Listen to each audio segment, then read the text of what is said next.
Muchas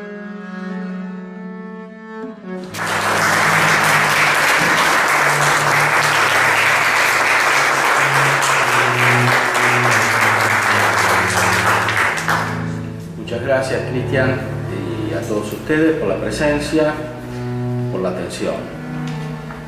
El tema de la mística en San Juan de la Cruz es evidentemente muy amplio, es el doctor principal de la mística en el campo de la teología católica, es como Santo Tomás para la dogmática, para la filosofía, y por eso la Iglesia lo recomienda especialmente como guía para el estudio de la teología espiritual o, como decían los antiguos, teología mística. La obra de San Juan de la Cruz se inserta en una gran tradición que comienza por los padres de la Iglesia y que continúa a través de los autores medievales, que a su vez comentan los padres de la Iglesia, muy especialmente la obra de Dionisio el Areopagita, que es un autor desconocido entre el V y el VI século y el VI siglo, que influyó profundamente en toda la espiritualidad oriental y occidental, tal vez más especialmente en la occidental, después de su conocimiento en la época de Carlomagno, cuando fue traducido al latín, sucesivamente en varias traducciones, porque era difícil de comprender para la mentalidad latina. Sin embargo, fue asimilado profundamente, fue comentado por los grandes escolásticos. San Alberto Magno comentó todas las obras de Dionisio, Santo Tomás comentó una, el de Divinis Nominibus, y todos los autores posteriores lo tenían como gran autoridad teológica, además porque pensaban que era el primer teólogo convertido por San Pablo en el Areópago de Atenas, discípulo directo de San Pablo. San Juan de la Cruz se asienta sobre esta tradición, habla de los místicos teólogos, se refiere a las 4 obras de Dionisio el Areopagita en sus 4 obras principales, que son la subida del Monte Carmelo, la noche oscura, el cántico espiritual y la llama de amor viva. San Juan de la Cruz tiene 2 campos principales por los cuales es guía en el estudio espiritual. El primer campo es el de la evolución psíquica, la evolución anímica. Es un gran maestro en la comprensión de las etapas sucesivas de la transformación que es necesaria para llegar a la perfección espiritual. El segundo gran campo de atención de las obras de San Juan de la Cruz corresponde a la perfección espiritual y a su descripción. Es un gran autor con una capacidad descriptiva muy notable, es decir, sabe manifestar aspectos que por definición son oscuros. Místico quiere decir secreto o escondido, aquello que es desconocido a la razón natural e incluso a la razón elevada por la fe, pero según su funcionamiento ordinario. Por eso él es el gran doctor, no solo de la evolución mística, sino también de la perfección mística. Y, por ejemplo, autores posteriores como grandes santas carmelitas se han inspirado, por supuesto, directamente en San Juan de la Cruz, como Santa Teresa del Niño Jesús y la Beata Isabel de la Trinidad, que son directamente deutoras de las obras de San Juan de la Cruz. Pero él ha influido de una manera mucho más universal en todos los autores espirituales. Pensemos, por ejemplo, en Garrigou-Lagrange o en el padre Arintero. Garrigou-Lagrange se caracteriza sobre todo por seguir a San Juan de la Cruz en el primer campo de lo que dijimos, es decir, en la descripción de las edades de la vida interior, y Arintero sobre todo en la descripción de la mística en su perfección. San Juan de la Cruz toma la inspiración de Dionisio en cuanto a las tres vías de la vida espiritual: la vía purgativa, la vía iluminativa, la vía unitiva.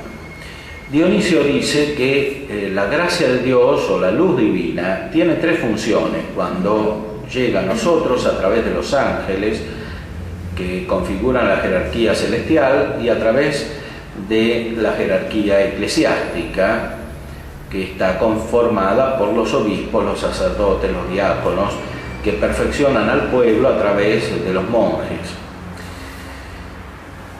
Esa luz divina purifica, ilumina y une. Dionisio ve estas funciones de una manera simultánea, pero también jerárquica. Los diáconos son los que purifican, los sacerdotes los que iluminan, los obispos los que perfeccionan.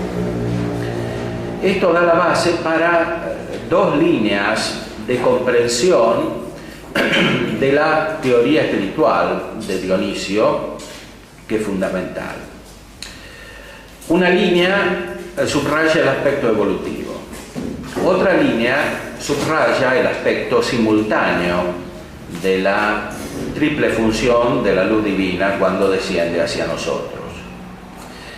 En la primera línea podemos situar, por ejemplo, al cartujo Hugo de Balma, que escribió en el siglo XIII un tratado acerca de la vida espiritual, acerca de las tres vías, que se llamaba en España, en las traducciones del Renacimiento, Sol de Contemplativos. En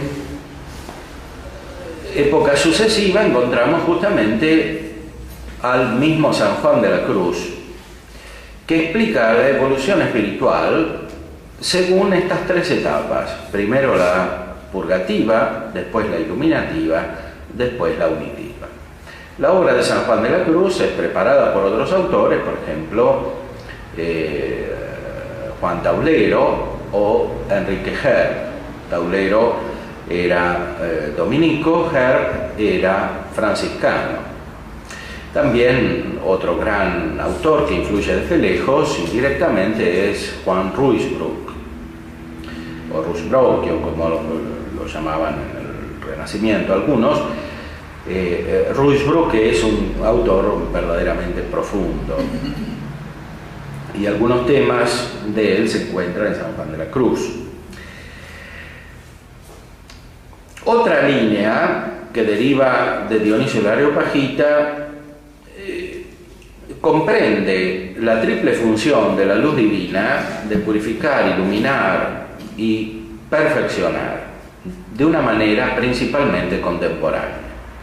Los autores principales que comprenden así la luz divina son, en el siglo XIII, Buenaventura, San Buenaventura, que se inspira muy directamente sobre Dionisio. Él también escribió un tratado de las tres vías y muchos otros libros, como el Itinerario de la mente hacia Dios, etc. Y comprende estas tres vías como un cierto reflejo de la Santísima Trinidad.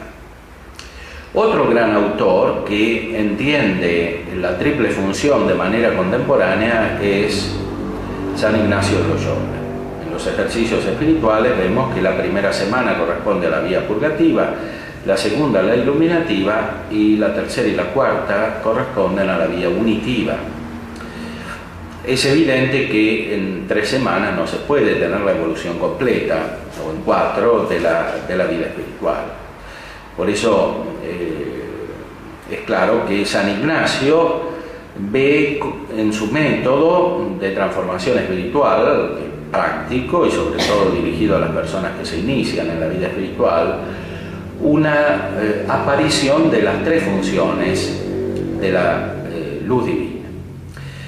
tornando a San Juan de la Cruz, debemos decir que si bien él establece este orden sucesivo en la eficacia de la luz divina, según tres grandes etapas, esquemáticamente distinguidas de un modo muy claro, también es verdad que él considera implícitamente cómo en cada una de las etapas está la otra, y por eso dice que la evolución espiritual en todas las personas no se da de la misma manera. Más aún subraya que no hay ninguna persona que ni en la mitad coincida con el camino espiritual que tiene otra persona.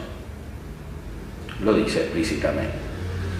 Por eso hay que tomar el esquema sucesivo de las tres etapas de la vida espiritual como una indicación para comprender en profundidad la evolución espiritual.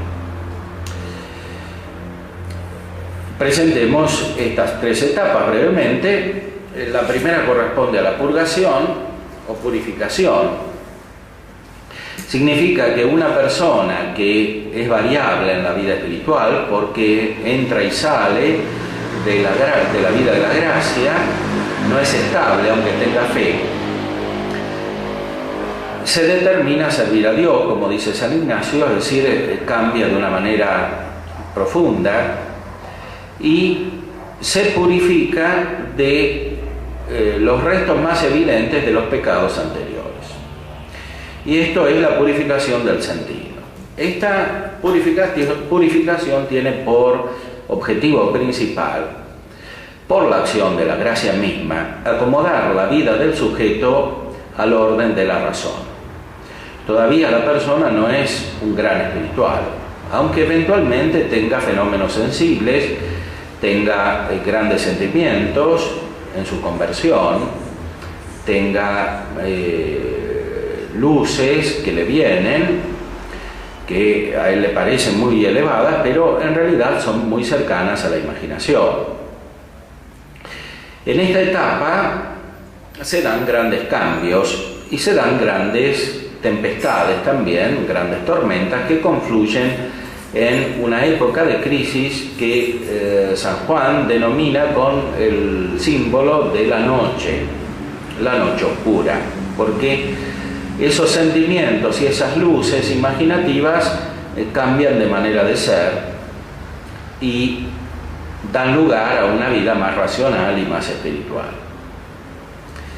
Por eso después de la etapa purgativa o purificativa viene lo que San Juan de la Cruz denomina noche del sentido.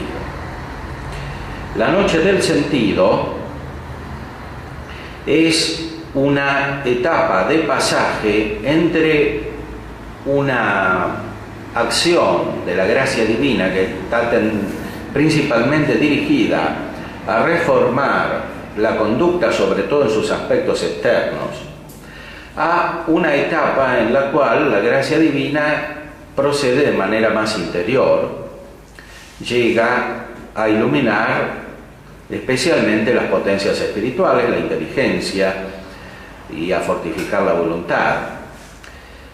Es la etapa iluminativa. El pasaje entre la primera etapa y la segunda se llama Noche del Sentido y tiene dos versiones según San Juan de la Cruz. Una es la de la purgación activa y otra es la de la purgación pasiva. Estas dos maneras de purgación en realidad se comunican en su raíz porque el fundamento es siempre la gracia divina. Solo que en la primera manera la iniciativa de la operación la tiene el sujeto. Es él quien se esfuerza, por decir así, ejercitándose, o con un término de la tradición, en manera ascética, que quiere decir justamente por el ejercicio, para reformar sus hábitos viciosos. Si bien son importantes también los actos, reformar los actos desordenados, subraya San Juan de la Cruz que lo principal es lograr la extirpación de los hábitos viciosos. Los hábitos son un intermedio entre la potencia y el acto, como explica Santo Tomás. Son disposiciones cuasi naturales que se han formado en la persona. Si bien un principiante en la vida espiritual, es decir, aquel que está en la vía purgativa, está en gracia de Dios, porque si no está en gracia de Dios todavía no es principiante, está antes que toda esta evolución espiritual. Si bien está en gracia de Dios y por lo tanto no tiene los hábitos del pecado mortal, subsisten en él muchos hábitos de pecados veniales, incluso muchos hábitos que son inconscientes, es decir, que no son conocidos por el mismo sujeto que los posee. Y por eso hay tanta desorientación y sorpresa en la purificación necesaria para extirpar estos hábitos que corresponde a la noche del sentir. Porque si bien el ejercicio activo con iniciativa en el propio individuo es importante, sin embargo no logra su objetivo si no se realiza la purificación pasiva, dice San Juan de la Cruz, que viene de la gracia de Dios. Y esto muy especialmente porque no somos conscientes de nuestros propios defectos y pecados, sobre todo de los hábitos de pecados. Es decir, tenemos muchos más defectos y vicios de lo que parecen, y están muy arraigados. Por eso es necesario que venga la luz divina con una acción más profunda de la gracia. Ahora bien, como enseña Santo Tomás, el crecimiento en la gracia no es continuo. No se da de una manera evolutiva como si fuese una copia de la evolución biológica natural. La evolución espiritual se da por infusión de la gracia, que depende como causa directa de Dios. Nadie produce la gracia, ninguna criatura produce la gracia, salvo instrumentalmente, como los sacramentos, sino el mismo Dios, porque la gracia es la vida de Dios, es la participación de la vida trinitaria, es tener una personalidad divina y un ser divino, y realizar operaciones divinas a partir de una renovación en el mismo ser, de una elevación en el mismo ser. Por eso la gracia viene solamente de Dios y viene de una manera que profundiza la de la creación. La creación, como explica también Santo Tomás, es ex nihilo, de la nada. Cuando Dios produce la gracia, la crea, no la saca de ningún sujeto.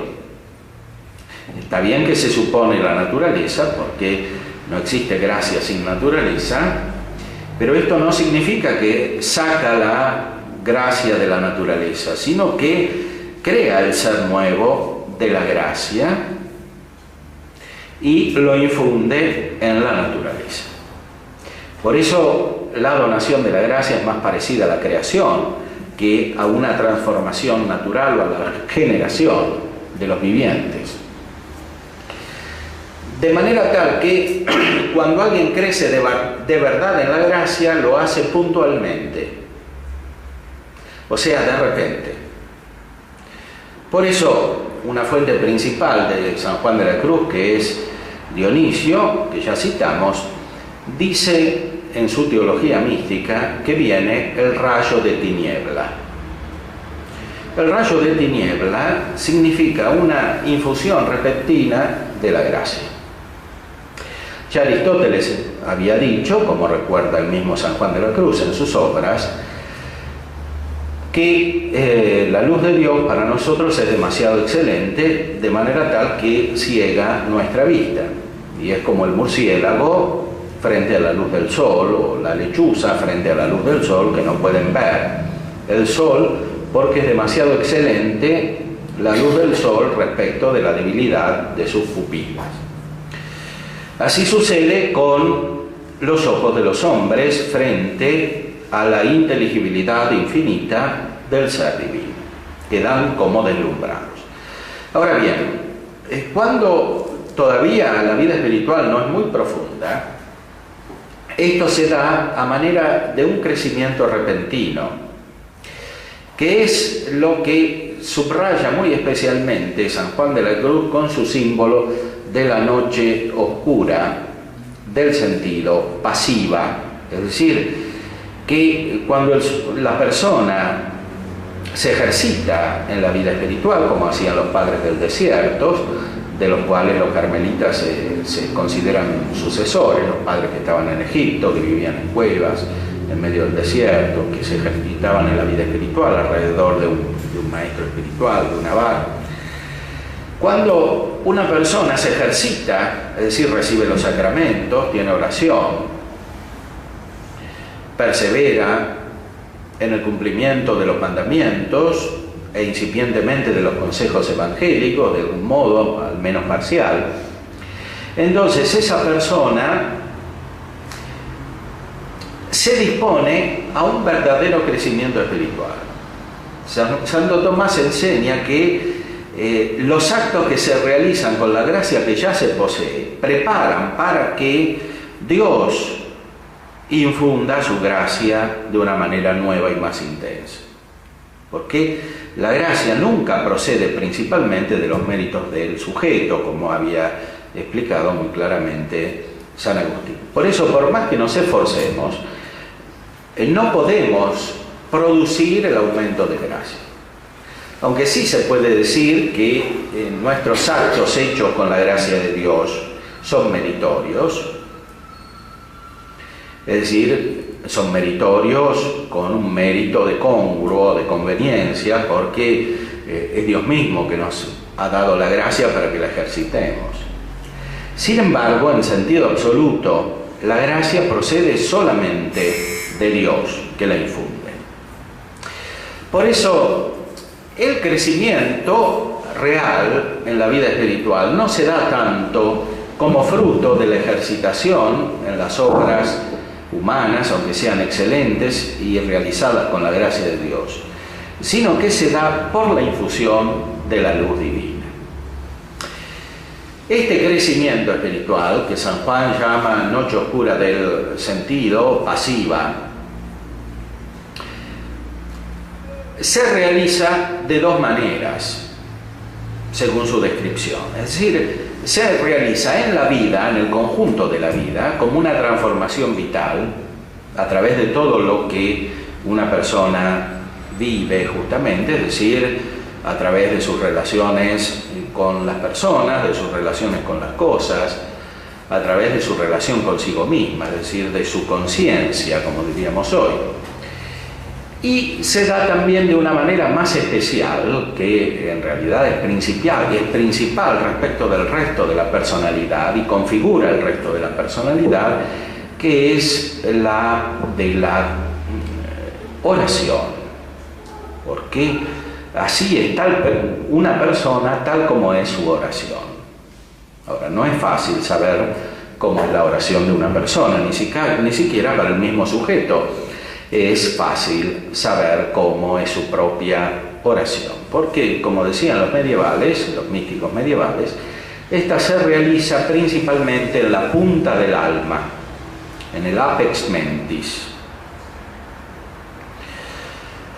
o en la chispa de la sindéresis, o en el fondo del alma. Se usan diversas expresiones simbólicas. Esto quiere decir que la oración, entendida en su sentido más profundo, es la que da la configuración última al conjunto de la personalidad, es decir, al conjunto de las disposiciones habituales que permiten la operatividad de una persona. Todo depende de la oración, o de la falta de oración también, porque hay una falta de oración que produce una disposición negativa, que es fundamentalmente una disgregación de la personalidad, porque sea desde el punto de vista natural, sea desde el punto de vista sobrenatural, que incluye el natural, se unifica la persona y por tanto la personalidad, si la definimos como un conjunto de hábitos operativos, se unifica la personalidad a partir de la inteligencia. Entonces, la oración se realiza principalmente con la inteligencia movida por la voluntad. Es verdad que la caridad es superior a la fe y la caridad está en la voluntad, pero no hay oración sin ejercicio intelectual. San Juan Damasceno decía, en una definición famosa que está todavía en el Catecismo de la Iglesia Católica, que es una elevación de la mente hacia Dios. Evidentemente, cuando no hay ninguna elevación, sino que hay un alejamiento de Dios, la personalidad se configura de una manera fundamentalmente diferente y en vez de unificarse se disgrega, como se ve muy claramente en los autores contemporáneos, en los posmodernos, incluso en los modernos también, que tienden a hacer desaparecer el sujeto. En cambio, cuando la oración como ejercicio intelectual unifica la personalidad, todo el sujeto recibe el influjo de esta vida intelectual profunda. La enfermedad psíquica o psicológica, si se quiere, con un término menos apropiado, de nuestra época fundamental es la falta de uso de la inteligencia. Esta es la raíz de todas las otras enfermedades. La gente está mal psíquicamente porque no usa su inteligencia, es decir, porque no busca la verdad. Esta es la patología principal. Ahora, el remedio principal es el ejercicio de la inteligencia en cuanto se dirige a la realidad fundamental, a la fuente de todo lo inteligible, que es la fuente de toda la realidad, es decir, a Dios mismo. Ahora, ¿cómo se realiza esta dirección, o usándole el término a San Buenaventura, este itinerario de la mente hacia Dios? Se realiza, dice San Juan de la Cruz, de dos maneras diferentes. En la primera etapa, cuando la persona es principiante, se realiza a través de actos complejos, justamente porque la gracia de Dios no ha llegado todavía de una manera tan profunda y no ha unificado la personalidad. Estos actos complejos, en cuanto están referidos a Dios, toman el nombre tradicional de meditación. Meditación es un término genérico, quiere decir uso de la mente, ejercicio de la mente. Esta meditación no es solamente algo de la inteligencia, especialmente no lo es en los que comienza la vida espiritual.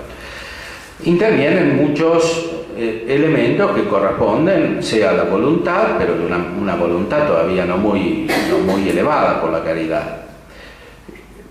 Muchos elementos que corresponden a las potencias afectivas, que son voluntad por participación, como dice Santo Tomás, es decir, el apetito irascible, el apetito concupiscible, y elementos que pertenecen a la imaginación. Por eso, por ejemplo, San Ignacio en sus ejercicios espirituales hace imaginar la vida de Cristo, cómo está uno, cómo Dios está mirando el mundo, etc. Tener afectos, sentimientos, todo eso es meditación. Tomar el Evangelio, pensar, razonar acerca de las enseñanzas de Cristo, aplicarlas a la propia vida. Todo eso es denominado meditación y es absolutamente necesaria para crecer en la vida espiritual e incluso para perseverar. Los autores espirituales son concordes en afirmar que sin meditación no puede haber vida espiritual. Más aún, muchos pierden la vida espiritual simplemente por el hecho de no hacer meditación, que puede ejercitarse de muchas maneras. Puede ejercitarse como un tiempo determinado para hacer oración, como especialmente se entiende en la modernidad, o puede ejercitarse de una manera más amplia en la vida monástica, en la vida religiosa, como se realizaba especialmente en la Edad Media, es decir, en el conjunto de la vida, pero es necesario que haya meditación. En la modernidad, que es una época más compleja, en que el uso de la razón tiende a configurarse como racionalismo, a veces fue necesario establecer la meditación como un ejercicio muy determinado y casi separado de los otros, cosa que tiene también sus desventajas, que son fruto indirecto de este mismo racionalismo. Ahora bien, con la meditación no se puede llegar muy lejos. Esta es la observación de San Juan de la Cruz. No se puede llegar muy lejos porque Dios es simple. Dios es el ser mismo subsistente que contiene todas las perfecciones y que no puede ser comprendido como fruto de razonamientos, de juicios, ni siquiera puede ser entendido con una idea, porque la idea es la representación de las esencias y Dios no puede ser representado por algo distinto, porque Él es infinito. Entonces, es necesario pasar a un ejercicio distinto de la inteligencia que se eleva hacia Dios. Y esto es fruto de la gracia, es una gracia principal. Este modo nuevo de elevarse hacia Dios, de ponerse en contacto con Dios, o de tocar a Dios, como decía San Agustín y Santo Tomás también, tangere Deum. Esto es tener experiencia de Dios, como decían los medievales, también Santo Tomás, etc. Esto se realiza por medio de un ejercicio mental denominado tradicionalmente contemplación. Esta contemplación no se realiza de la misma manera que la contemplación metafísica de los griegos, que no conocían todavía, al menos explícitamente, la gracia de Dios. Aristóteles habla muy excelentemente de la contemplación como fin de la vida humana, pero no conocía la Santísima Trinidad, no conocía la encarnación del Verbo, no conocía las virtudes teologales, la fe, la esperanza, la caridad, sobre todo no conocía el primado de la caridad. Por eso, para Aristóteles, la contemplación es un ejercicio de gente inteligente, de gente libre, rica, que no tiene que trabajar, que no es esclava. Nuestro Señor Jesucristo ha ofrecido la contemplación a todos. Esto es el sentido del Evangelio.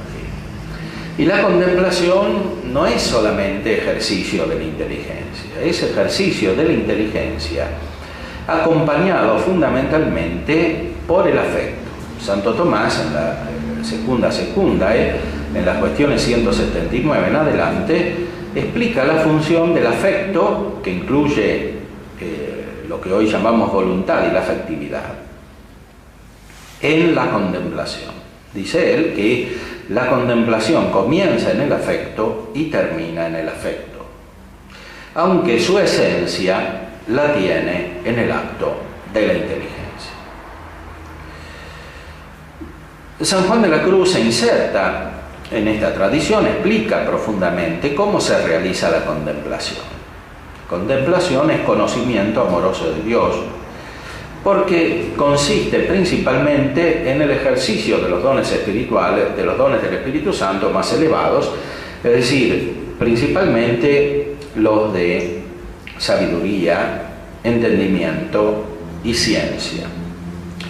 El don de sabiduría es la manera más elevada por la cual podemos acceder a Dios. El don de sabiduría completa la fe.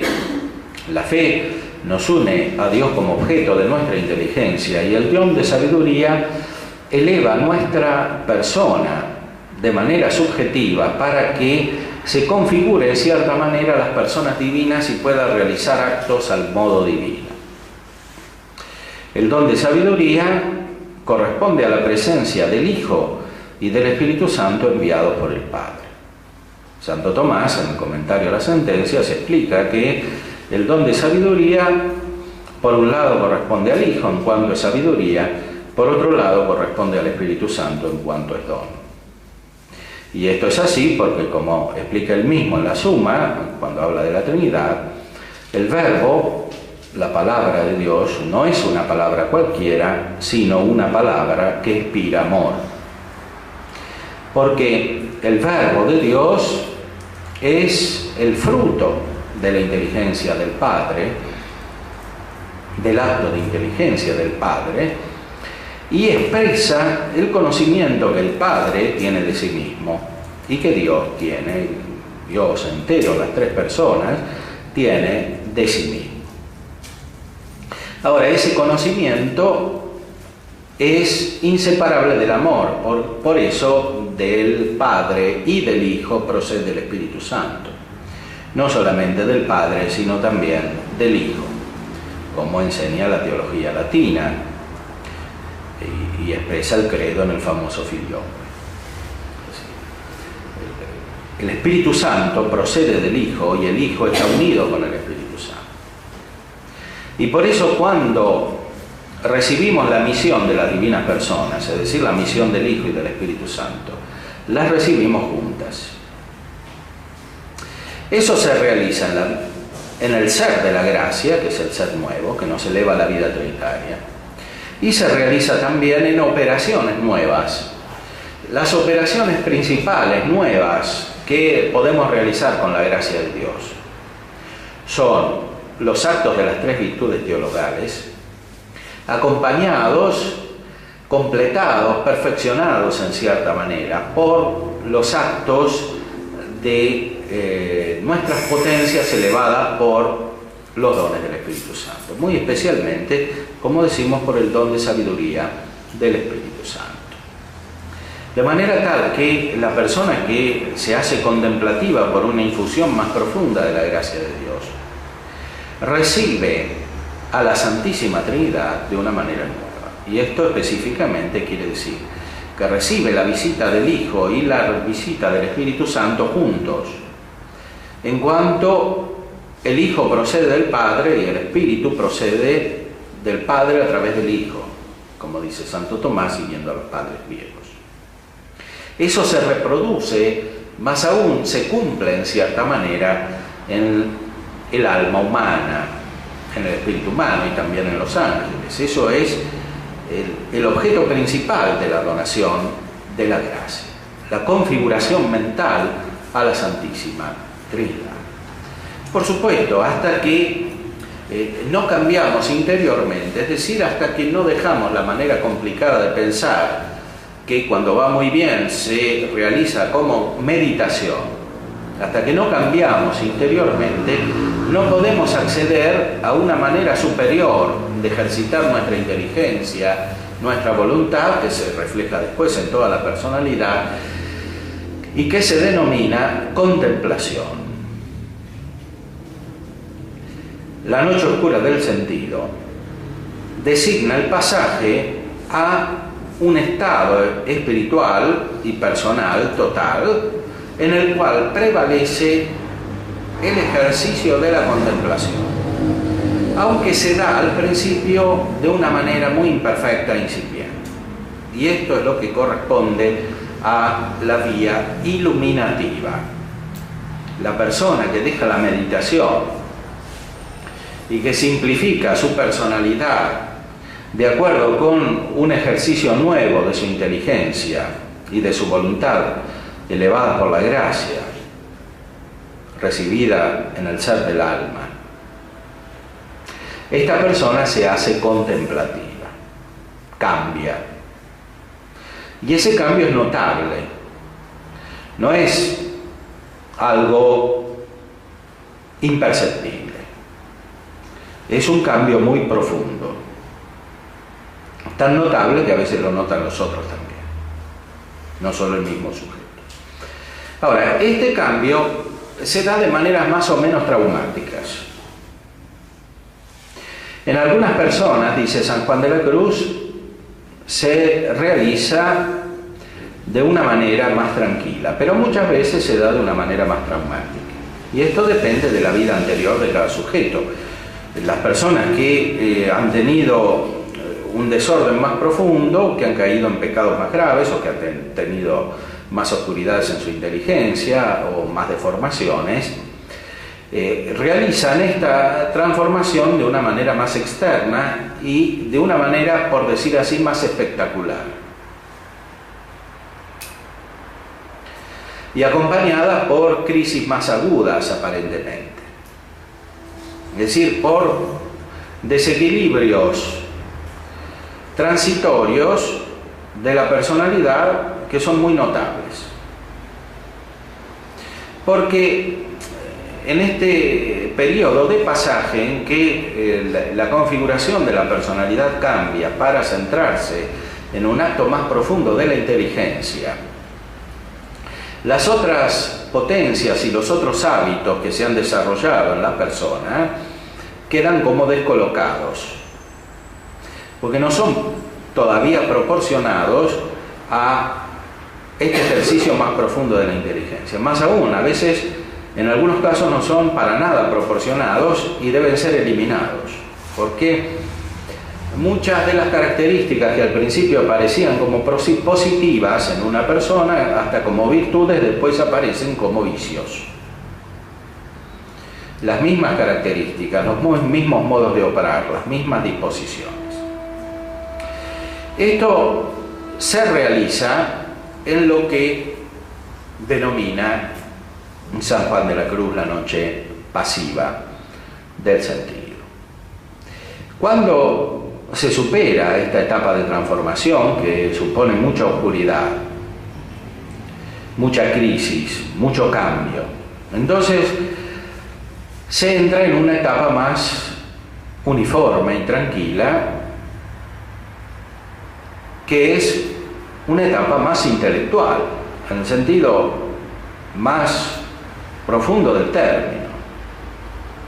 La persona se hace de verdad racional, y por hacerse racional se hace intelectual, porque el verdadero ejercicio de la razón es cuando el intelecto, es decir, la capacidad intuitiva de la razón, se hace más vigorosa, se entiende más la realidad. Ahora bien, todavía la persona no se ha configurado profundamente a la vida trinitaria, porque los que están en la vía iluminativa son muy intelectuales, pero todavía poco divinos. Es decir, no viven directamente de la vida trinitaria, de la percepción de los misterios de la Santísima Trinidad y de la encarnación del Verbo desde la Trinidad. Contemplan a Dios de una manera más aguda, más profunda, y contemplan las cosas creadas a la luz de Dios. Pero, aunque está presente el don de sabiduría, que es la meta de todo el reordenamiento de la personalidad, sin embargo, todavía prevalecen actos realizados con la inteligencia y con la voluntad y con las otras potencias, muy al modo humano. Y si bien están presentes ya los dones del Espíritu Santo, se manifiestan sobre todo los de ciencia, y especialmente el de ciencia y especialmente el de intelecto. O sea, la inteligencia se hace más aguda, pero no es todavía divina. No ve todo a la luz de la Santísima Trinidad. No es contemplación trinitaria.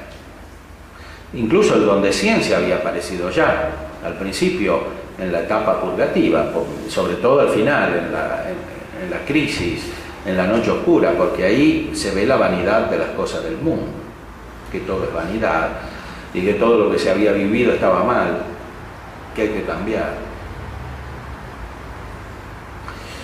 Eso lo hace ver el don de ciencia, porque es para entender las criaturas, y las criaturas a la luz de Dios. Y entre las criaturas está nuestra propia vida, nuestras operaciones, etc. Nos hace entender qué es lo que importa y qué es lo que no importa. El don de intelecto nos hace contemplar las verdades de la fe, pero no directamente como misterios, sino justamente como verdades de fe. Sabemos lo que quiere decir la fe.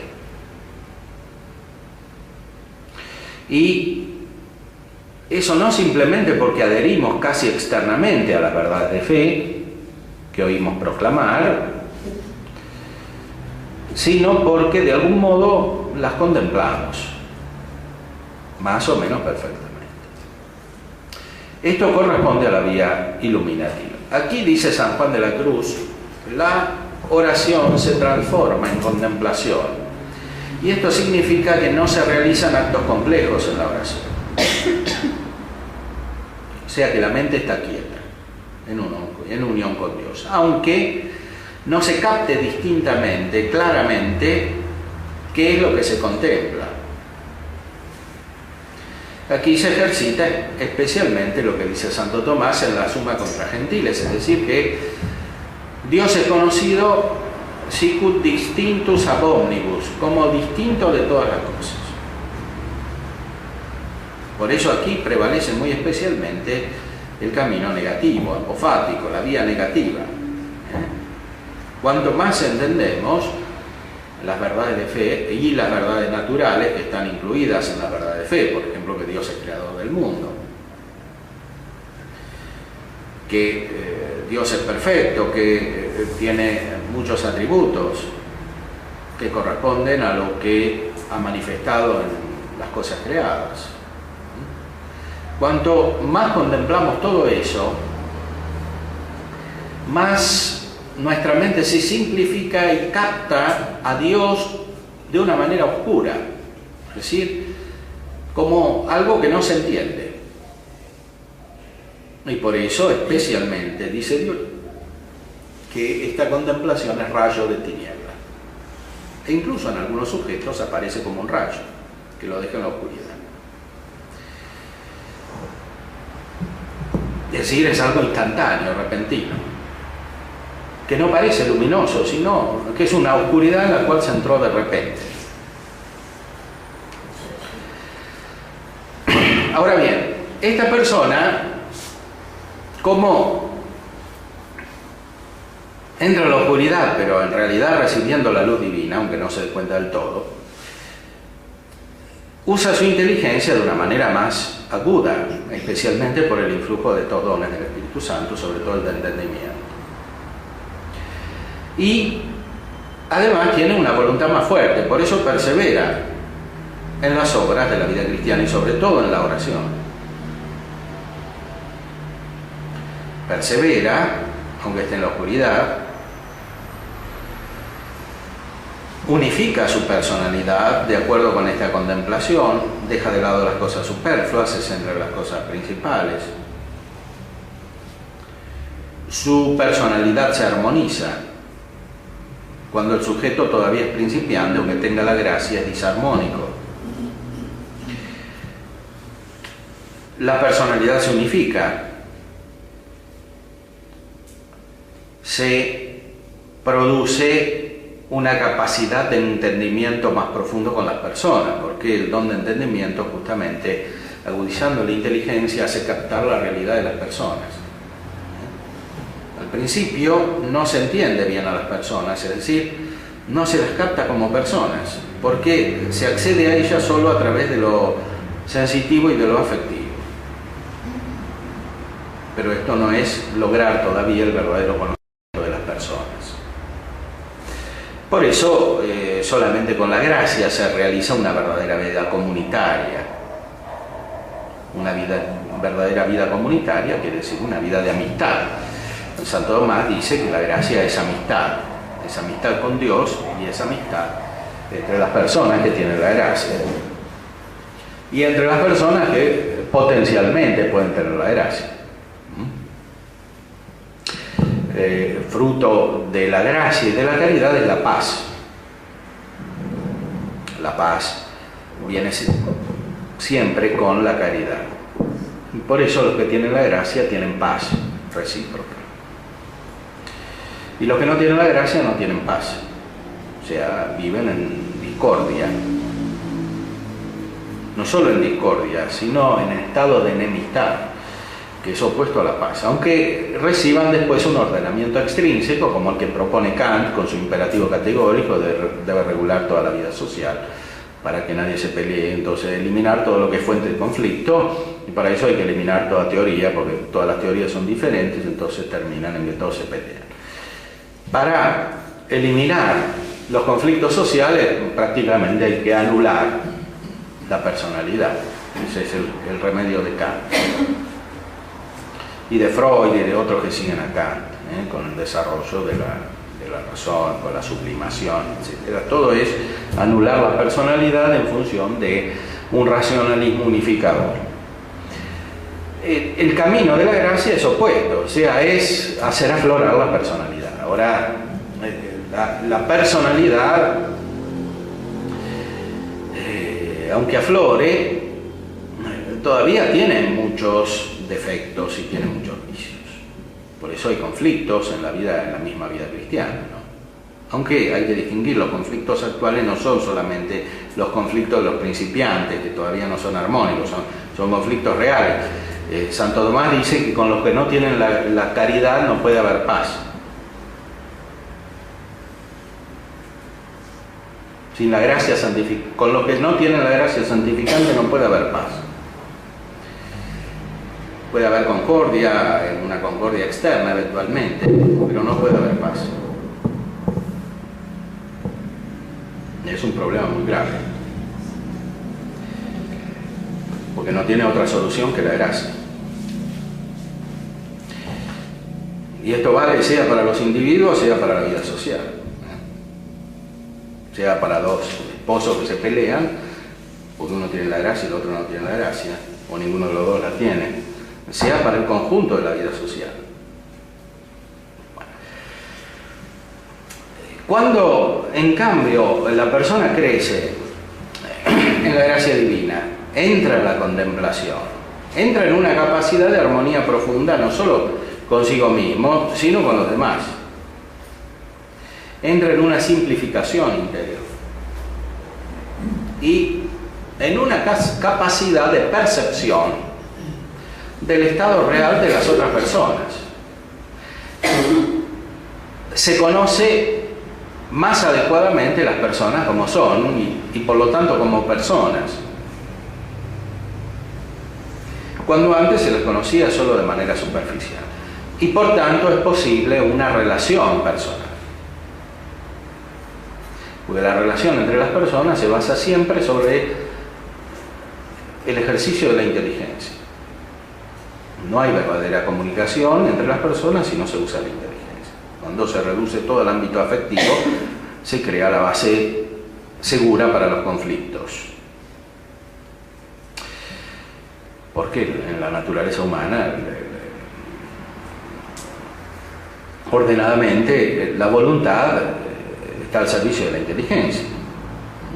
Aunque parcialmente, cuando nos referimos a Dios, hay un acto de la voluntad que es superior al de la inteligencia, porque todavía no conocemos a Dios. Santo Tomás dice que el amor de Dios es mejor que su conocimiento. Melior est amor Dei quam cognitio. Pero esto es algo provisorio, porque todavía no conocemos a Dios. Entonces tenemos que amar conocer a Dios.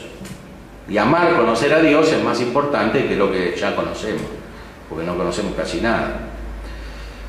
Entonces, amar ir al cielo o a la beatitud es más importante que lo que ahora conocemos de Dios. Y eso se hace con la caridad. Y esto se hace con la caridad repercutiendo también en la relación interpersonal. No es algo que se refiere solamente a Dios, sino a la situación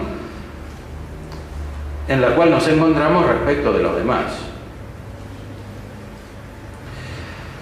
Ahora bien,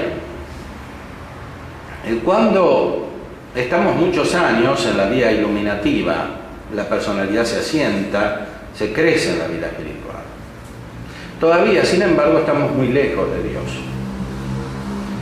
Y los actos de nuestra inteligencia no son para nada proporcionados a la realidad divina, que es infinita. Incluso dice San Juan de la Cruz que también en la vía iluminativa quedan muchos defectos todavía escondidos. Tanto es así que las personas que no son fieles a su contemplación se deforman más profundamente que los principiantes y traen mucho daño a la iglesia, porque son personas más profundas.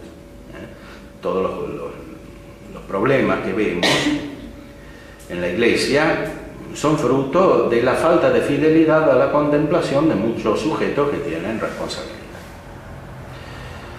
de muchas maneras: responsabilidad intelectual, pastoral, etc., carismática. Bueno. Esta falta de fidelidad desordena al sujeto en su relación con Dios y también en su relación con los demás. Muchas teologías que han tenido influjo muy negativo han surgido de esta manera, y muchas filosofías también. Es la base estructural, porque de otra manera una filosofía errónea no puede influir, porque es una colección de afirmaciones incoherentes. La coherencia se la da el modo como se desestructura la personalidad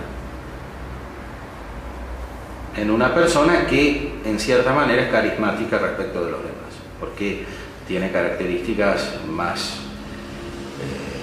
elevadas en algún campo, por ejemplo en el del conocimiento filosófico o en otros campos. Y al revés, una persona que se unifica santamente produce un influjo enorme en los demás, de una manera creciente. Ahora bien, incluso cuando esto se da adecuadamente, todavía quedan muchas imperfecciones, muchos vicios escondidos, que son profundos. Dionisio Areopagita dice que la purificación de Dios llega también a los ángeles. Y los ángeles son buenos y tienen la gracia. ¿Por qué se purifica la mente de los ángeles? Porque son ignorantes respecto del ser divino, que es infinito, que supera infinitamente la mente de los ángeles. Por eso Dionisio dice que en la jerarquía celestial los ángeles superiores purifican a los inferiores de su ignorancia. Y algo semejante se da en los hombres, porque San Juan de la Cruz explica, siguiendo a Dionisio, que la misma luz que purifica a los ángeles en el cielo es la que purifica a los hombres en la tierra o en el purgatorio, porque los que no se purificaron en la tierra se deberán purificar en el purgatorio, porque la participación de la vida trinitaria perfecta, o sea, la entrada en la vida trinitaria, la entrada en la misma Trinidad, no se puede realizar con imperfecciones, con pecados, con hábitos viciosos, aunque sean escondidos y el mismo sujeto no tenga conciencia. Hay que ser absolutamente perfecto para entrar en la presencia de Dios. Sed perfecto como vuestro Padre Celestial es perfecto. Por eso la purificación que hay que sufrir es tremenda, es enorme. Y por eso el purgatorio es una cosa tan seria y tan grave.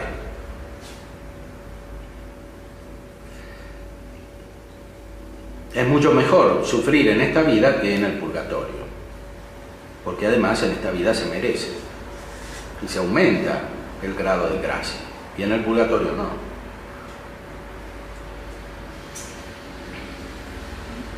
Lo dice explícitamente San Juan de la Cruz: es la misma luz que nos purifica aquí en la noche oscura del sentido y después del espíritu, y en el purgatorio. Esta persona que está en la vida iluminativa entonces necesita hacerse divina, prepararse para la contemplación de Dios, casi para entrar en el cielo, y esto es lo que hace la noche oscura del espíritu. La noche oscura del espíritu va a la raíz del alma. purifica el fondo del ser, toca el ser. Y por eso no la puede producir adecuadamente sino el mismo Dios. Aunque hay también aquí un aspecto activo, como dice San Juan de la Cruz, y está descrito en la subida del Monte Carmelo, y consiste en quitar el apego por las ideas desordenadas, que cuando nos referimos a Dios son todas. Porque como dice Santo Tomás, no hay ninguna idea con la cual se pueda entender a Dios. Dios probablemente no se entiende con una idea. Porque no hay ninguna semejanza subjetiva que lo pueda representar. Dios es único y es infinito. Entonces, es necesario quitarse todas las ideas. Y esto es muy difícil. En primer lugar, es difícil porque tenemos pocas ideas. Y muchas de las que llamamos ideas no son ideas, porque son elaboraciones falsas de nuestra imaginación. Y cuando tenemos algunas ideas, las cuidamos muy bien, porque son las pocas que tenemos. Y no nos queremos desprender.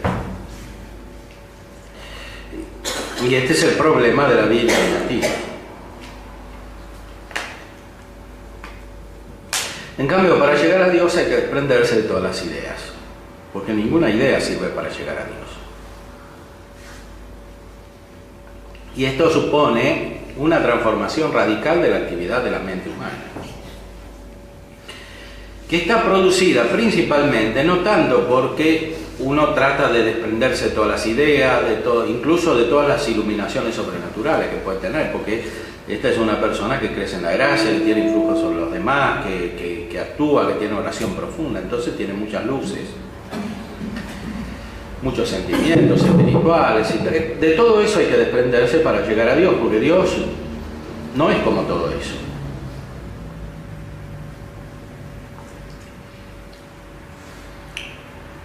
Dios no es parecido a nada de lo que existe en el mundo creado. Es distinto. Si bien todas las cosas muestran a Dios, son semejantes a Dios, sin embargo, en sí, su esencia, lo que Él es, no es nada de las cosas creadas. Es distintus ab omnibus, como decía Santo Tomás. Distinto de todo.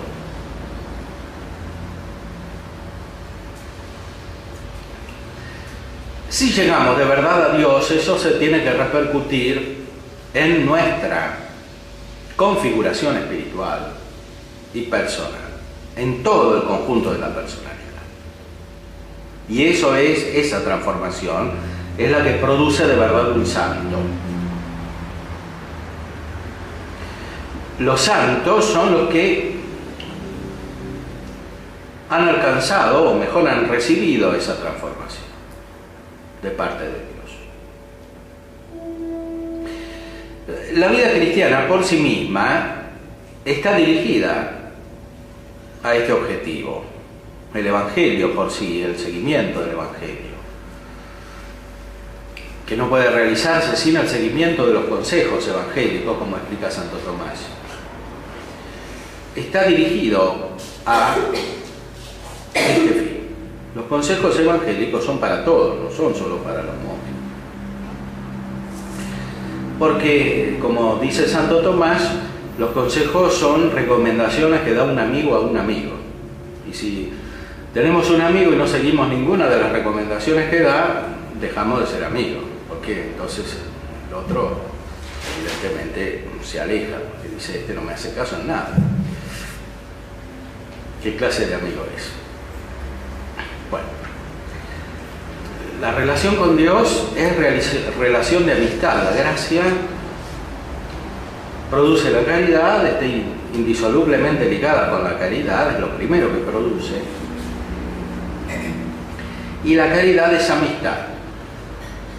Es amistad con Dios. Por eso no se puede llegar a la vida divina sin cumplir los consejos evangélicos, de un modo o del otro, en un tiempo o en otro tiempo. Además, en el Evangelio hay muchos consejos que están concentrados en la pobreza, la castidad, la obediencia, pero nuestro Señor los expresa de muchas maneras.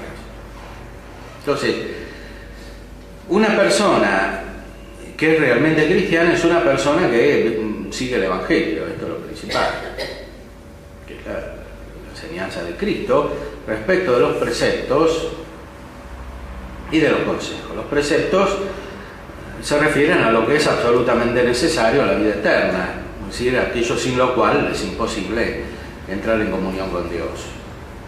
Pero para cumplir los preceptos es necesario también cumplir los consejos, aunque como son consejos no se cumplen todos de la misma manera ni de manera obligatoria. Se cumplen según el impulso que da la misma gracia. El Espíritu Santo te impulsa para cumplir los consejos de un modo o de otro y te va transformando, y lo que no pudiste cumplir en un momento lo cumplís en otro momento y de otra manera. Y esto es lo que realiza la evolución espiritual que describe San Juan de la Cruz. De esta manera una persona llega a una perfección realmente muy elevada, en la cual la fe está iluminada por el don de sabiduría del Espíritu Santo. Aquí sí, los actos de la sabiduría se hacen estables. El hábito produce, la sabiduría es un hábito, produce actos continuos. La persona entra en un estado de contemplación perfecta que no es desde lejos, captar a Dios como distinto de todo. Es desde cerca. O sea, es manifestación del contacto íntimo con Dios, que es contacto con las tres divinas personas. Y es captación, aunque no sea todavía visión con la inteligencia, de las perfecciones divinas que están en su esencia. Es lo que describe San Juan de la Cruz en sus obras más elevadas, es decir, el Cántico Espiritual y la Llama de Amor Viva. Veamos, por ejemplo, algunos textos del Cántico Espiritual. Y máteme tu vista y hermosura, dice el verso en el Cántico Espiritual, canción 11, que es como si dijera, comenta San Juan de la Cruz: pues tanto es el deleite de la vista de tu ser y hermosura, que no la puede sufrir mi alma, sino que tengo de morir en viéndola. Máteme tu vista y hermosura. Dos vistas se sabe que matan al hombre, por no poder sufrir la fuerza y eficacia de la vista. La una es la del basilisco, de cuya vista se dice mueren luego.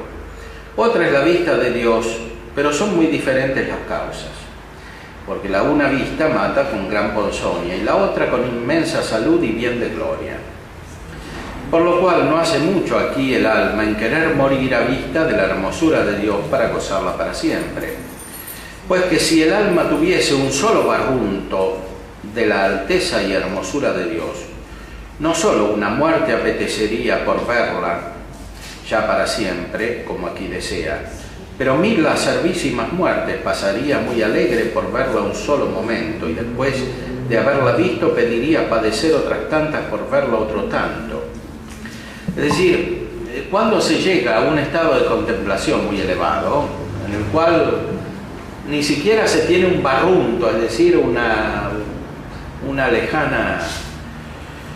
lejano eco de lo que significa la visión beatífica, ni siquiera eso, pero algo se capta desde lejos.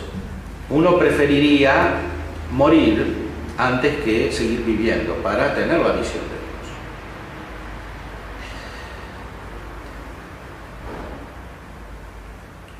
Por eso, solamente en el estado de contemplación perfecta se capta el sentido de la vida. Porque en la vida es necesario morir. En cierta manera, como dice San Pablo, nos unimos a la muerte de Cristo. Otros mueren sin unirse a la muerte de Cristo. Los filósofos explican que el hombre es ser para la muerte, como Heidegger y otros. ¿Por qué? Porque saben que van a la muerte y no tiene ningún sentido ir a la muerte. Pero con la vida de la gracia se capta el sentido de la muerte, más aún nos asimilamos a la muerte de Cristo para tener esta perfección. ¿Qué es asimilarse a la muerte de Cristo? La muerte de Cristo es una indicación de la pasión de Cristo, porque lo que nos salva a nosotros propiamente es la pasión de Cristo, dice Santo Tomás. No es la muerte como separación del alma y cuerpo, sino la pasión, que es el acto de Cristo de caridad cuando estaba vivo. Entonces, cuando nosotros nos unimos a la pasión de Cristo, como dice la liturgia,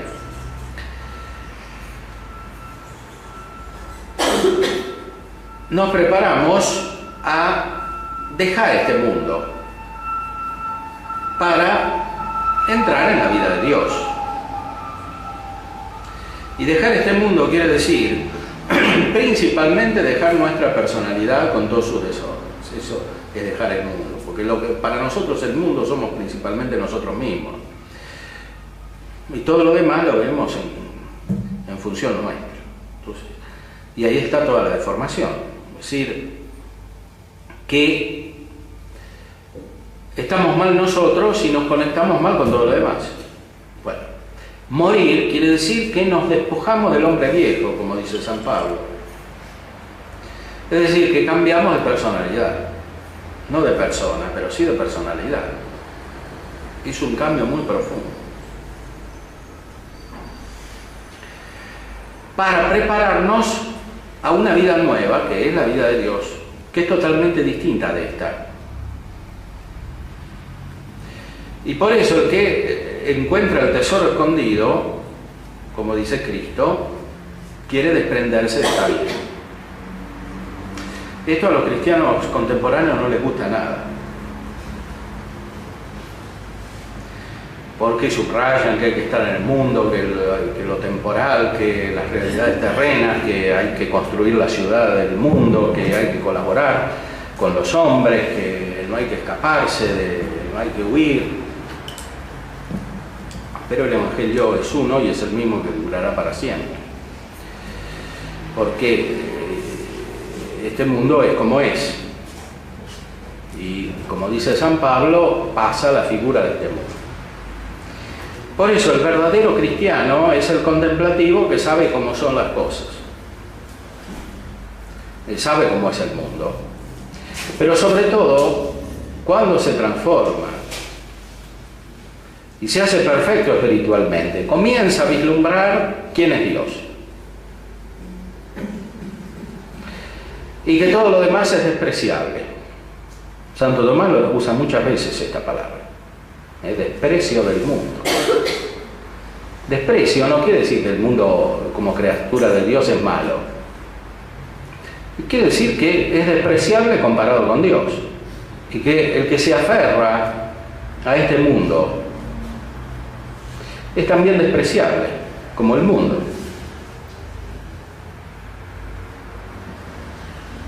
Es como el que encontró el tesoro y lo dejó perder, en vez de esconderlo.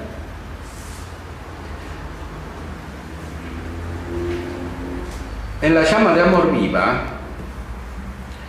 San Juan de la Cruz explica muy desde lejos cómo se cumple esta contemplación. Es el libro más elevado de todas las obras de San Juan de la Cruz.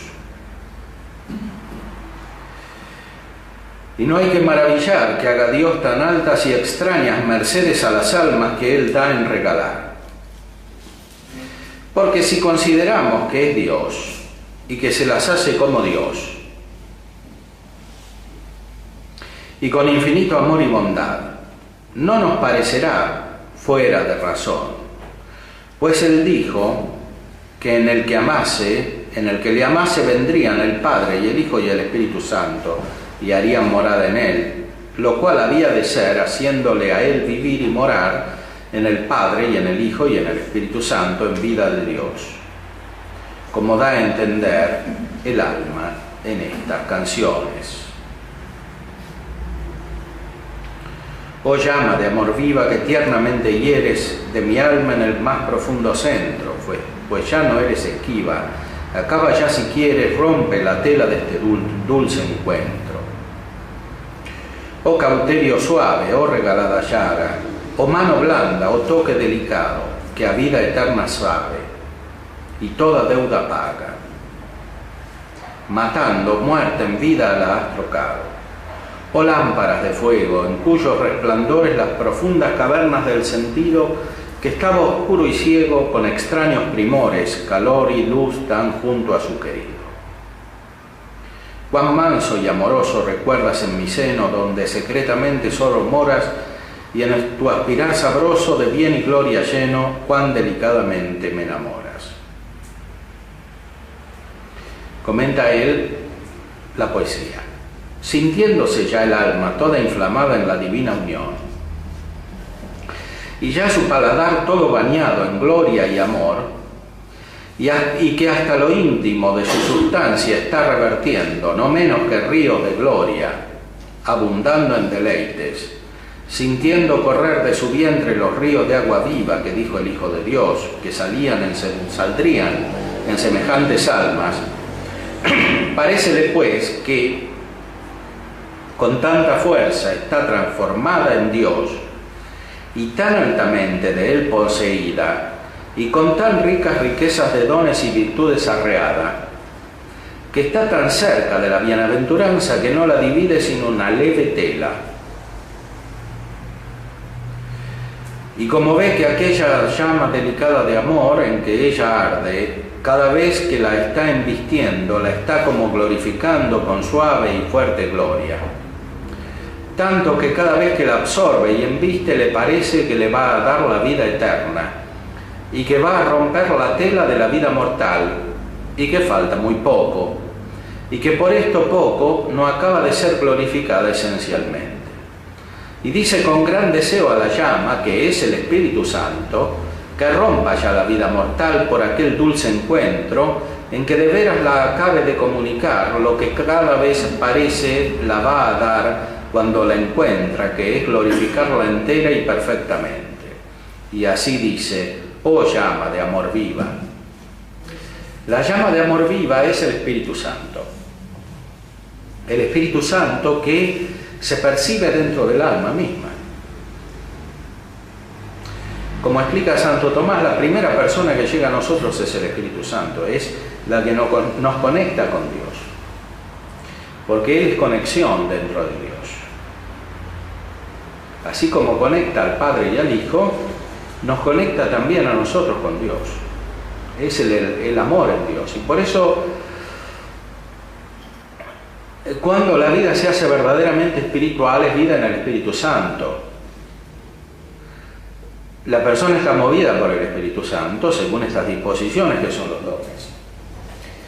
Pero no solo según los dones, sino según también las virtudes y según las operaciones naturales. Todo está unificado por la acción del Espíritu Santo, que es una acción amorosa. Y la acción del Espíritu Santo nos hace reconocer la figura del Hijo y nos hace percibir como desde lejos al Padre, que toca con su mano suave o blanda, porque todavía no se lo conoce al Padre, porque experimentamos las personas que son enviadas. Y el Padre no es enviado el Hijo y el Espíritu Santo. Cuando tenemos la experiencia del Espíritu Santo, tenemos la experiencia de Cristo y no lo conocemos hasta que no tenemos el Espíritu Santo. Porque el Espíritu Santo, como dice San Pablo, es el Espíritu de Cristo. Lo dice muchas veces. Es el Espíritu de Cristo. Y por eso es una herejía tan grave decir que el Espíritu Santo no procede del Hijo. Santo Tomás combatió mucho esta herejía. Ahora no le dan importancia. Dicen que pensamos lo mismo, pero no pensamos nada lo mismo. Porque es muy importante. Si no captamos que el Espíritu Santo procede del Hijo, no encontramos nunca al Hijo. Porque el Espíritu Santo es el Espíritu del Hijo.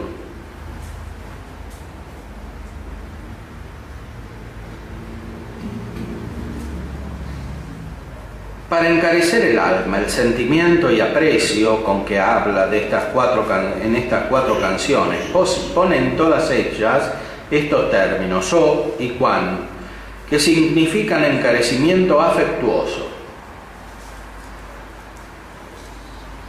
los cuales cada vez que se dicen dan a entender del interior más de lo que se dice por la lengua. Y sírvelo para mucho desear y para mucho rogar persuadiendo, y para entrambos efectos usa el alma de él en esta canción, porque en ella encarece e intima el gran deseo, persuadiendo al amor que la desate. Este encarecimiento quiere decir esta inmersión en la caridad que es afectiva y afectuosa.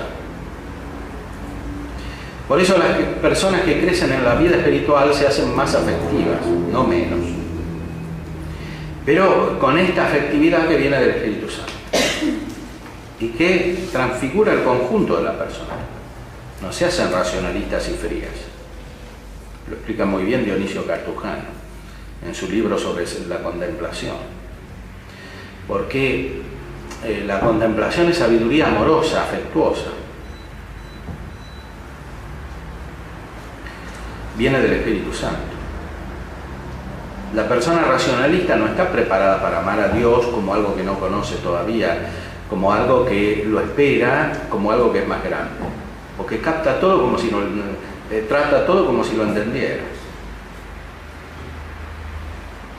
como si entendiera a Dios, como si entendiera a los demás, y por eso tiene falta de caridad además. En cambio, esta persona que está transformada espiritualmente por la presencia del Espíritu Santo se hace afectuosa, como decía Santo Tomás. La contemplación comienza en el afecto y termina en el afecto. Las traducciones son malas, porque la Suma Teológica, cuando Santo Tomás pone affectum, en latín los traductores ponen a voluntad. Pero es afecto. Esta llama de amor es el espíritu de su esposo, que es el Espíritu Santo, al cual siente ya el alma en sí, no sólo como fuego que la tiene consumida y transformada en suave amor, sino como fuego que además de esto arde en ella y echa llama, como dije, y aquella llama cada vez que llamea baña el alma en gloria y la refresca en temple de vida divina. Como explica San Juan de la Cruz, estas son operaciones misteriosas del Espíritu Santo. Por eso el Espíritu Santo, como es Dios, aparece al mismo tiempo como fuego y como agua. Es un fuego que refresca, dice aquí. Y en el Evangelio aparece así, como llamas de fuego, los Hechos de los Apóstoles, y como agua viva, en el Evangelio de San Juan. Es agua y fuego al mismo tiempo. Porque, como dice Dionisio, en Dios, las cosas que son opuestas en las criaturas y coinciden, se unifican, son lo mismo.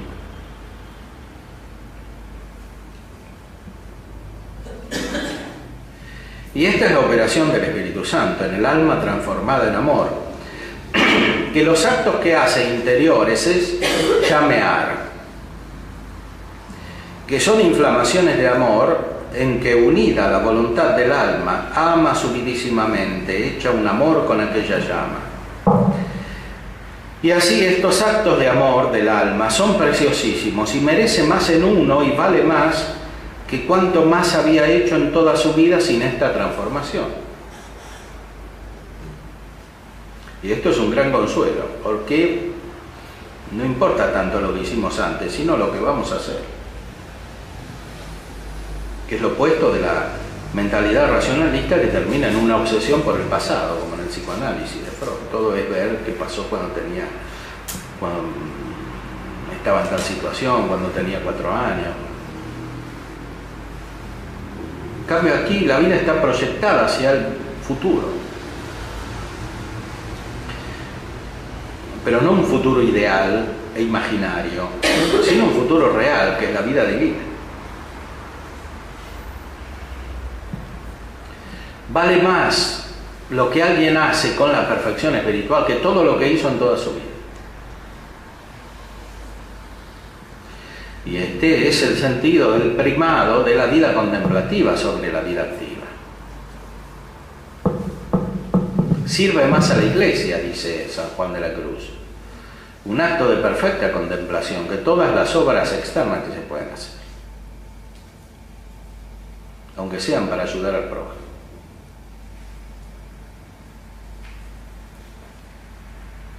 Y por eso el mismo Concilio Vaticano II subraya que por más urgencias que haya, siempre hay que darle el lugar adecuado a la vida monástica, que es fundamentalmente la vida contemplativa, que está dirigida al culto de Dios. Y el culto de Dios no es solo la liturgia, es el culto interior. La liturgia está ordenada al culto interior, que es la contemplación.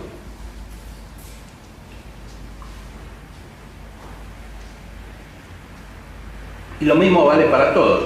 Esta obra, que es la más alta de San Juan de la Cruz y la más contemplativa, no se la dirigió a las monjas, se la dirigió a una laica que se llamaba Ana de Peñalosa, que se la había pedido, que evidentemente era capaz de entender esto.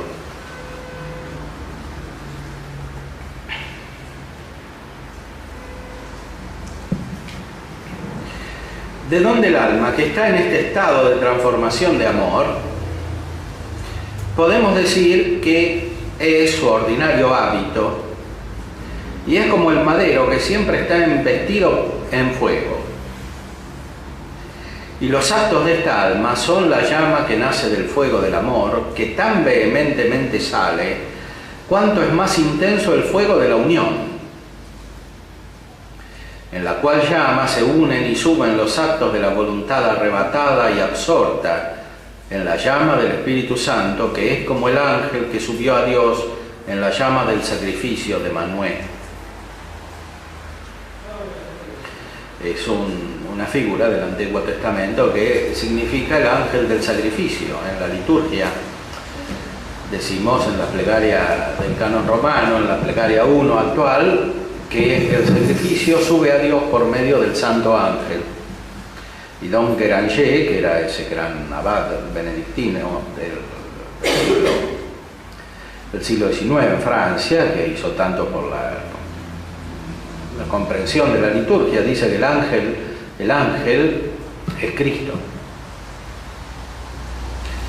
El ángel que hace subir el sacrificio es Cristo, es Él el que es el mediador entre los hombres y Dios.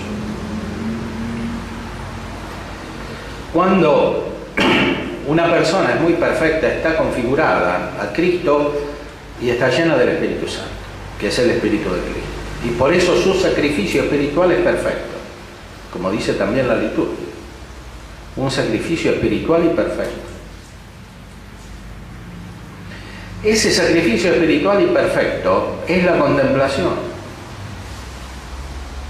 Santo Tomás lo dice muy claramente. La liturgia, la Eucaristía, resume todo lo demás. Todo lo que existe en la realidad es para la Eucaristía. Y la Eucaristía es contemplación. Por eso se llama pan de los ángeles, porque es la participación de la contemplación que tienen los ángeles en el cielo. Es esta luz contemplativa. Este es el sacrificio espiritual. Por eso el acto contemplativo vale más que todo lo que se hace externamente.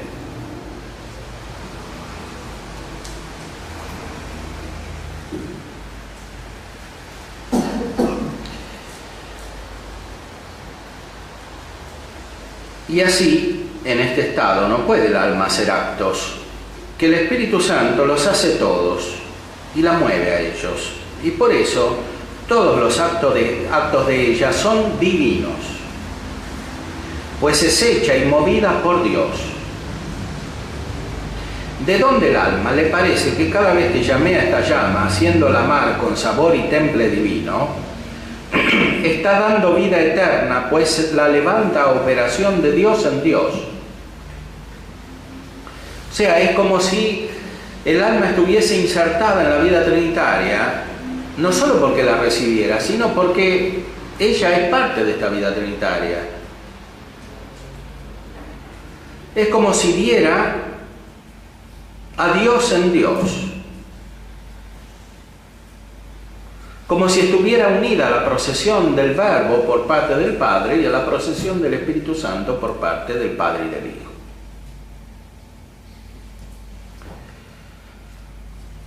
Como si se producieran en el alma. Y este es el lenguaje y palabras que trata Dios en las almas purgadas y limpias, todas encendidas, como dijo David: tu palabra es encendida vehementemente. Y el profeta: por ventura mis palabras no son como fuego, las cuales palabras, como él mismo dice por San Juan, son espíritu y vida, las cuales sienten las almas que tienen oídos para oírlas, que, como digo, son las almas limpias y enamoradas,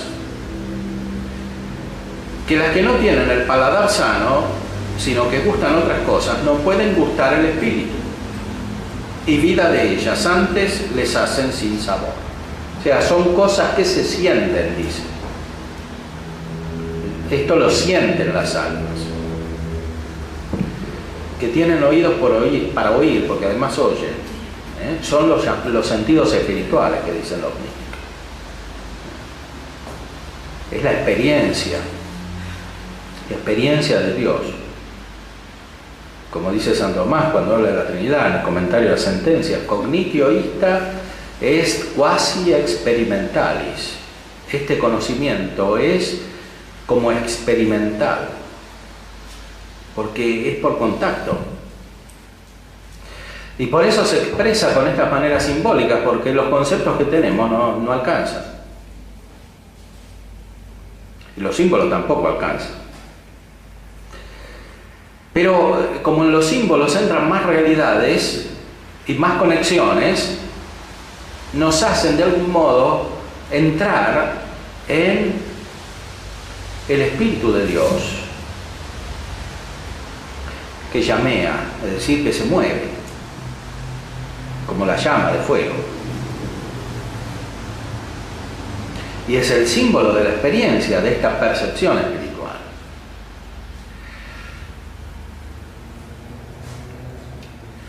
Y por eso, cuanto más altas palabras decía el Hijo de Dios, tanto más algunos se desabrían por su impureza, como fue cuando predicó aquella tan sabrosa y amorosa doctrina de la Sagrada Eucaristía, que muchos de ellos volvieron atrás. Es decir, muchos ante la vida mística retroceden. ¿Por qué? Son hombres animales, como dice San Pablo. El hombre animal no entiende las cosas del espíritu. El hombre animal es el hombre psíquico, o sea, el que se mueve por su alma en cuanto informa el cuerpo, nada más. Ahora ni siquiera hay hombre psíquico, porque no se cree ni en el alma, pero cuando se creía en el alma, por lo menos estaba el hombre psíquico, que es el hombre animal, como un perro que tiene alma.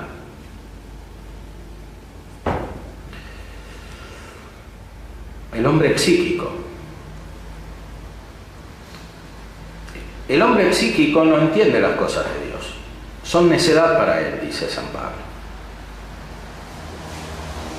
Y lo mismo expresa San Juan de la Cruz. Por eso los hombres huyen de la contemplación.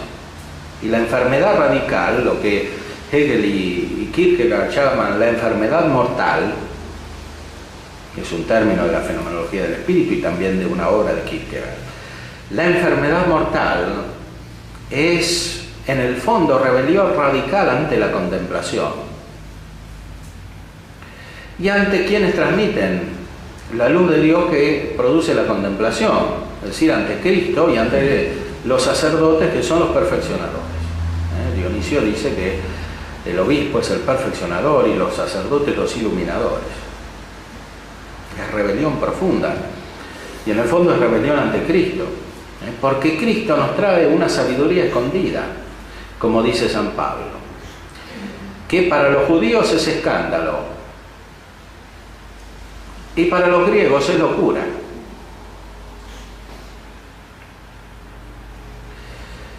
Y para los cristianos de hoy es muchas veces lo mismo, porque los cristianos de hoy viven como si fueran judíos, como si todo se redujera al moralismo de la ley, y aún eso mal entendido, porque los judíos del Antiguo Testamento por lo menos cumplían la ley externamente, y ahora no se cumple ni eso. Por eso, con ese tipo de vida es imposible captar lo que significa la gracia de Dios y lo que significa la transformación espiritual. Es necesario salir de esta configuración psíquica para entrar en la configuración espiritual. Es decir, para que la personalidad se configure y se unifique por la presencia del Espíritu Santo, que así como formó el cuerpo de Cristo en la Virgen María, forma nuestra personalidad a imagen de Cristo y en unión con Cristo, como miembros de Cristo. El Espíritu Santo nos cristifica, nos hace semejantes a Él y nos mueve para obrar como Él. Por eso el Espíritu Santo movía, dicen los evangelios, especialmente el de San Lucas, movía, impulsaba a Cristo en todo lo que hacía, incluso a ir al desierto a luchar contra el diablo. Le inspiró la pasión, dice Santo Tomás, al corazón de Cristo. Y así también el Espíritu Santo nos mueve a nosotros cuando estamos configurados con Cristo. Y nos mueve a experimentar la pasión de Cristo, que nos lleva a la misma resurrección de Cristo.